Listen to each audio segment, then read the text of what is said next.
Mais vraiment, quelle honte. Donc c'est un article que je vous mets ici. Merci à ET, je sais pas, ET, donc de mémoire 29, il m'a pas donné donc son prénom, il m'a donné l'information hier. J'ai essayé de chercher un peu plus. Comme vous le savez, malheureusement, c'est une information de l'AFP, et donc l'AFP finalement derrière, quand vous allez taper entre guillemets sur un moteur de recherche comme Google, vous allez avoir 10 informations, mais elles sont traitées toutes de la même manière, à se demander si finalement c'est pas généré par l'intelligence artificielle. En fait, c'est pas plus d'infos. Donc, ce qui est plusieurs choses inquiétantes, donc BYD, et je pense qu'il faut mettre malheureusement tous les constructeurs chinois dans le même panier, puisqu'en fait, ils ont l'habitude en Chine de travailler à leur manière. Encore une fois, quand on est nationaliste et non pas supranationaliste, eh bien, chacun son problème dans son pays. Je pense que vous serez d'accord. C'est-à-dire que moi, j'ai un iPhone, il est conçu donc en Californie, et il est fabriqué en Chine, et il est commercialisé donc en France, en Europe, ailleurs, où tu veux. Je paye ma TVA et je considère que voilà, je respecte les autres. Par contre, ceux qui vont acheter donc réellement des produits chinois directement et qui viennent donc de Chine, moi le premier, modèle Y donc fabriqué en Chine, et les Chinois encore une fois font des choses vraiment en termes de conception très bonnes, mais on l'a déjà dit, sans dénoncer les conditions extrêmement particulières. Encore une fois, il n'y a pas à faire de bashing, c'est la même chose pour Elon Musk et les gens qui viennent taguer. Il n'y a pas à aller abîmer les voitures de BYD, mais juste de mettre juste un peu en exergue, de montrer un petit peu ce qui se passe. Nous n'avons encore absolument aucune usine en Europe donc de constructeurs, et je tiens à rappeler qu'encore une fois, Xpeng par exemple n'aura pas d'usine et fera appel donc à Magna, et on verra bien comment ça se passe donc avec un kit. Ce qu'ils veulent faire en fait les constructeurs chinois, et derrière c'est la Chine qui se défend, donc le parti communiste chinois, ils veulent tuer notre système européen. Ça va beaucoup plus loin que la voiture. C'est une mise en esclavage. C'est comme ça que c'est indiqué. Alors suspecté, parce qu'en France, tu vois, même quand tu as tué quelqu'un, t'es quand même, comment on appelle ça, voilà, pas mis en cause. C'est, on sait jamais. Dans le doute, quand même, tout le monde l'a vu, ça a été filmé, c'est prouvé. Mais tant qu'en fait la justice n'aura pas rendu, voilà les droits de l'homme. La Chine, pour avoir discuté avec quelques Chinois de temps en temps, avec des sponsors, ils se foutent de nous. Honnêtement, ils se foutent de nous. Quand ils voient nos marches LGBT et tout, ils nous prennent pour des tarés. A contrario, nous, on devrait les prendre beaucoup plus au sérieux. Donc BYD au Brésil, je tiens à rappeler que le Brésil, ce n'est pas un petit pays. Donc c'est les BRICS. De 1, on va parler encore d'automobile. Eh bien, il y a le groupe Stellantis, Peugeot y est depuis très longtemps. Ils font d'ailleurs des moteurs THP, notamment de mémoire à l'éthanol à l'époque. Il y a le groupe Renault aussi. Renault d'ailleurs qui redéveloppe, je crois, le 1 litre de le 1 litre ou le 1 litre 2 et le 1 litre 3 donc TCE qu'on connaissait, donc qui vont retravailler donc à l'éthanol aussi. Eux, ils n'ont pas de E85, ils sont en E100. Donc pour dire que les Brésiliens ont l'habitude de travailler avec, bien sûr, le nord de l'Amérique, donc les Américains, les États-Uniens et les Canadiens, éventuellement le Mexique ou autre, mais ils ont l'habitude de travailler avec les Européens, bien sûr, et les constructeurs allemands, oui, je pense, et les constructeurs donc français. Donc cela étant dit, on a, à mon sens, on n'est pas parfait, jamais vu, des conditions d'esclavagisme, et il y a des choses qui sont inquiétantes, c'est-à-dire que dans l'usine, comme d'habitude en fait, un petit peu, pour moi la Chine, c'est comme les pays des Émirats Arabes Unis. Quand ils ont construit les stades l'année dernière ou il y a 2 ans qu'on fantasmait sur le foot, eh bien ils prennent leurs frères musulmans tout autour, c'est de l'esclavagisme. Ils ont toujours été comme ça, c'est dans leur gène, et ils piquent les papiers, ils mettent la pression, donc parce que là on a donc une usine BYD chinoise en dehors de Chine, ils ont des règles à respecter, le PCC malheureusement est derrière, ce que je dis, il faut que je fasse attention quand même, parce qu'on ne sait jamais, franchement ces gens-là c'est une véritable malheureusement mafia, et on le voit bien, c'est-à-dire que nous Européens, quand on va dans un pays, quand tu as Renault qui est à Alger, ou que Renault ou même Stellantis ou Peugeot est au Maroc, on prend des Algériens, des Marocains. Non, eux c'est des Chinois. Donc ils retrouvent, en fait c'est le ministre du travail, a priori chez eux au Brésil, qui est allé carrément donc porter une plainte contre BYD et ramener les informations au Parti communiste chinois en leur disant non, ils sont levés à 4 heures du matin, il n'y a même pas de matelas ou je sais pas quoi, enfin bref, des conditions que même dans les années 20, nous, personnellement, on n'avait pas. Donc, c'est ce qui se fait de pire, c'est du comme le colonialisme, hein, c'est du néo-esclavagisme, c'est-à-dire qu'on a une usine, dans l'usine, on n'a même pas en fait des salariés locaux, on a des salariés en fait qui viennent de Chine, c'est ce qu'ils font en Afrique. Hein. Donc, c'est-à-dire qu'on a eu la colonisation, mais les Africains aujourd'hui ont le néo-esclavagisme, c'est-à-dire qu'ils viennent prendre les terres, ils viennent les prendre pendant, et même éventuellement, ils les achètent pas à vie, mais à 99 ans, ils mettent leurs usines, et au lieu de te mettre en fait des gens locaux, ils ont 1 milliard de Chinois. Ah, il y a une chanson comme ça, 5 milliards de Chinois et moi. En fait, ils prennent des Chinois, ils les foutent dans leur usine et ils les font travailler à leurs conditions. Ils vont dire, oh non, on les fait travailler machin ou quoi. J'ai un ami, par exemple, qui est agriculteur, une très bonne amie, ils sont en France, ils trouvent pas de Français. Donc, comme ils ont, entre guillemets, de part quelqu'un qui est de la famille, donc elle est bulgare de mémoire, eh bien, ils prennent des Bulgares, tu vois, de mémoire, donc c'est des Bulgares. Mais ils les payent aux conditions françaises. Donc 1400 € parce qu'ils trouvent personne en fait en France pour travailler donc au SMIC aux conditions françaises. Voilà, donc si tu veux, il n'y a pas de problème de décence. Là, on a donc une usine au Brésil qui fait travailler donc finalement des Chinois. Donc a priori 220 ouvriers maltraités, je crois que c'est gentil le mot, traités dans des conditions vraiment chacun jugera, et levés, des confiscations, etc. Donc on est sur a priori de la maltraitance, hein, voilà, on va pondérer quand même parce qu'il n'y a pas eu de jugement en quoi, mais voilà ce que c'est malheureusement donc ce type d'entreprise, voilà ce que c'est un petit peu derrière ce qui se passe un petit peu en sous-main. On veut essayer de le cacher. Merci en tout cas à nos médias, merci à l'AFP de montrer un petit peu ce qui se passe. Et j'ose espérer, c'est toujours la même chose un petit peu avec le racisme. Si nous, Français, Européens, on s'était vraiment, si on avait fonctionné comme ça dans certains pays, en Afrique, au Brésil ou autre, en fait, une multinationale, c'est pas que ça me choque ou ça me choque pas, on n'est pas là pour dénoncer ou aller vendre de la démocratie. On a une usine en Chine, en fait, on respecte les codes chinois. Même si peut-être ça nous choque, tu vois. Mais là, a priori, ils ne respectaient pas en fait les conditions brésiliennes. Et des conditions qui, a priori, au Brésil, ont un petit peu choqué tout le monde. Encore une fois, hein, c'est l'omerta parce qu'en fait, ils utilisent très peu de main-d'œuvre en fait locale. Et donc, c'est des méthodes très très très particulières. Hein. J'ai déjà exprimé le mot juste avant. YouTube va pas aimer et j'espère qu'il y aura pas... Voilà. Donc certains journalistes d'ailleurs, voilà, moi ça ne m'étonne pas, ça ne me choque pas. Donc voilà pour cette information, vous me direz ce que vous en pensez. Je pense qu'à un moment donné, sans boycotter, et moi je ne suis pas là pour juger, parce que par exemple il y a Uber qui a une Seal Lion, elle est très très belle, hein, elle est très bien, les MG sont très bien, vous avez d'autres marques, etc., il n'y a pas de souci. Mais je l'ai déjà dit, en constructeur chinois, pour moi, le seul qui est réellement sérieux, c'est Geely. Geely, ils ont Volvo, c'est une vraie entreprise vraiment privée. Derrière, ok, il y a le parti communiste chinois. Peu importe que ça soit l'entreprise qui gère ou pas, la Chine, ça les a pas plus choqués a priori que voilà l'entreprise BYD et une usine en Brésil, et en fait ils ont demandé des visas très certainement, donc qu'ils fassent pas genre qu'ils soient étonnés.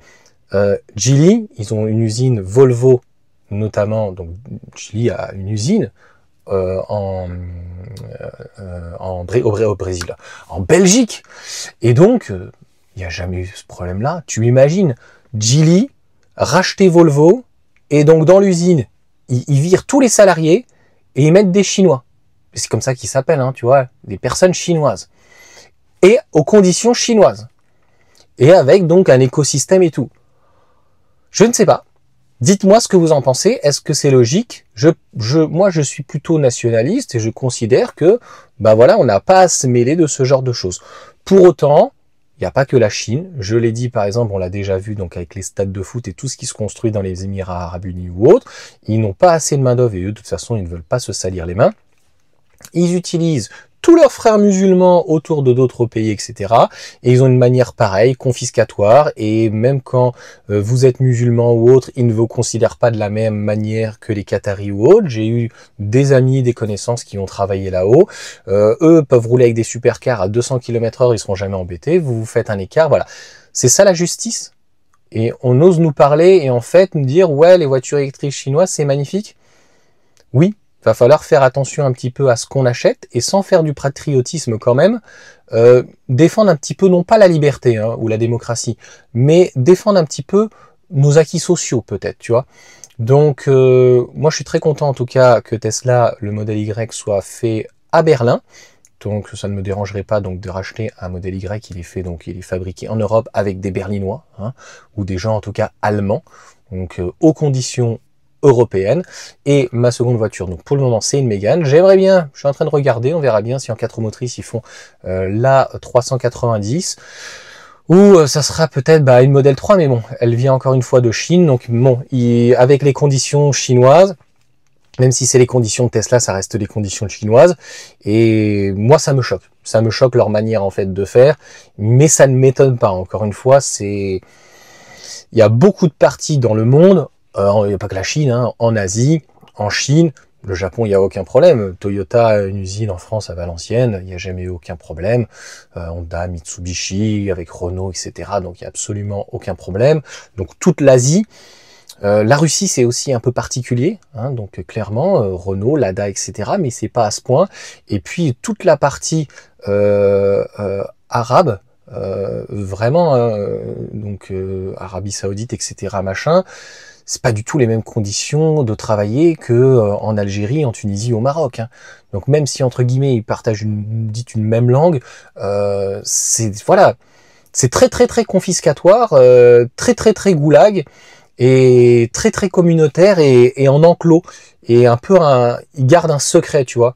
Et si finalement il y a quelqu'un qui a dû balancer donc cette information à BYD au Brésil, ça se trouve il est plus là, quoi, tu vois, le pauvre. Donc en fait, voilà, il faut pas que ça se sache, mais c'est bien quand même que ça se sache parce que c'est pas le but de pointer du doigt. C'est un petit peu là, j'ai vu comme nos députés, que ça soit RN ou LFI, hein, tous les mêmes de toute façon à manger à la gamelle, hein, un qui regarde a priori des films de rencontres, des trucs bip, et puis de l'autre côté un qui fait dans les stupes ou autres. Enfin voilà, c'est, et là ils sont un petit peu choqués, ils disent ouais, faudrait quand même que voilà on nettoie devant notre porte. Oui.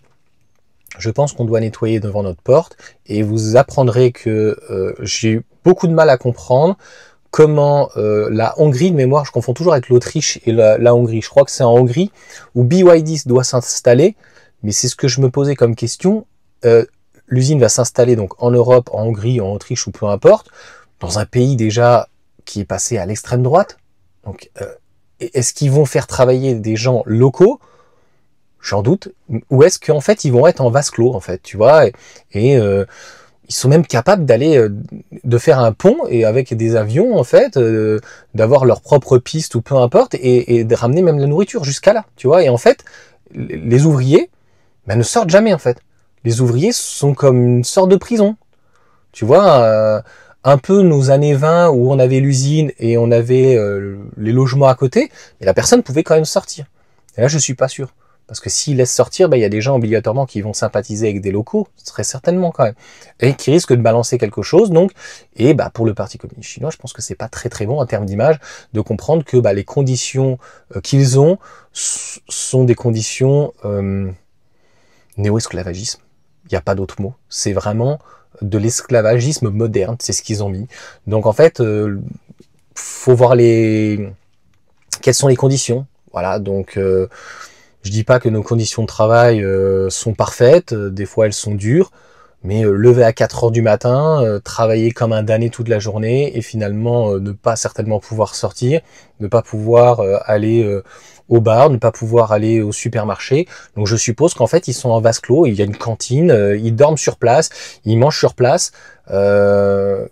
Si on les laisse faire, ça veut dire que demain, limite, on l'avait vu chez Tesla, hein, je crois. Je sais plus ce qui s'était passé, hein, je ne sais plus les conditions, mais en gros, ils les avaient fait dormir par terre, quoi. C'est dur, hein. Franchement, c'est dur. Hein. Enfin, peut-être que eux, en Chine, ont l'habitude, hein, et il faut respecter les us et coutumes de chacun. Mais nous, en France, c'est pas du tout nos us et coutumes. Donc, je pense qu'à un moment donné, faites attention, faites ce que vous voulez. Je vous donne l'information, vous me dites ce que vous en pensez, mais faudra pas se plaindre si à la fin, c'est ce qu'ils veulent hein, au niveau automobile, c'est détruire vraiment l'automobile européenne, et puis après on fait quoi? Donc on n'aura pas d'emploi, on n'aura plus d'emploi, et il nous restera quoi? Donc une fois qu'on n'aura plus d'automobile, après-demain ça va être l'aérien, après-demain ça va être le ferroviaire, et puis quoi? Et je vous l'ai déjà dit, il y a, enfin les Chinois, même s'ils sont bons sur certains domaines, ils copient quand même beaucoup. Mais on est bien content de les trouver. On est bien content de les trouver. C'est-à-dire qu'on ferme les yeux. On est responsable aussi.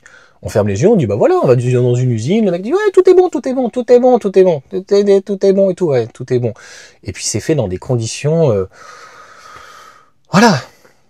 Il y a une réalité économique qui fait que bah voilà, quand c'est vraiment pas cher, et encore une fois, il faut vraiment faire la part des choses entre la Chine qui est la deuxième puissance quand même mondiale, voire peut-être la première puissance, et des conditions vraiment mais pitoyables, et des pays qui sont en développement, en voie de développement, comme le Brésil, comme le Maroc, où mais t'imagines faire ça, mais en Europe, même au Maroc, en Algérie, t'imagines Renault faire ça, mais employer finalement, je sais pas, des Français, ou une multinationale européenne aller faire une usine en Afrique, avec finalement des Moldaves ou des machins, les payer avec des conditions africaines. On n'en était pas loin à un moment donné. Quand on a fait de la délocalisation française et que on délocalisait certains services en Pologne ou autre, on leur a dit écoutez, on a un super poste pour vous, est-ce que ça vous intéresse là-haut? Par contre, c'est aux conditions locales. Là, c'est l'inverse, tu vois. Ah ouais, d'accord. Ah oui, le SMIC là-haut, c'est 400 €, monsieur. Voilà. Donc au lieu de 1004, ça fera 400 €. Voilà. Bon, je sais pas au niveau social où en fait on s'arrête, où est la limite, où est l'indécence, donc vous me direz. Mais moi je suis extrêmement choqué encore une fois, et malheureusement ça ne m'étonne pas. Voilà, ça m'étonne pas en fait des conditions, on l'a bien vu que c'était vraiment... Je crois que sur Terre, il y a pratiquement pas pire que l'Asie, hein, que l'Asie. Vraiment, c'est et les Émirats Arabes Unis, etc. Machin, la traite de l'esclavage, c'est vraiment encore une fois de l'esclavagisme moderne. C'est ce qu'ils ont mis donc dans l'article. Et encore une fois, extrêmement pondéré. Hein. C'est ça qui est quand même complètement fou. Donc voilà, désolé pour cette vidéo extrêmement longue. Désolé d'avoir rabâché certainement 3 ou 4 fois la même chose. Mais c'était important vraiment de le préciser. Je vais pas faire une vidéo tous les jours là-dessus. Mais ne venez pas vous plaindre après. C'est pour ça qu'il faut prendre un petit peu conscience. Et toutes les personnes en fait, voilà, qui te disent machin et tout, comme les anti-VE qui te parlent d'autonomie, qui te parlent de s'arrêter toutes les 8 heures, qui te parlent que remettre un plein ça prend 5 minutes, tous ces arguments, il faut quand même les entendre. Et il y a une différence entre une voiture électrique et un véhicule thermique. Et bien pareil, il faut prendre quand même en compte les personnes qui disent attention, là achetez français. Achetez au moins européen peut-être. Il y a toujours l'Union européenne, achetez européen. Donc ne venez pas vous plaindre après. Donc ça c'est quand même, je pense, très important. Allez sur ce, ciao à tous.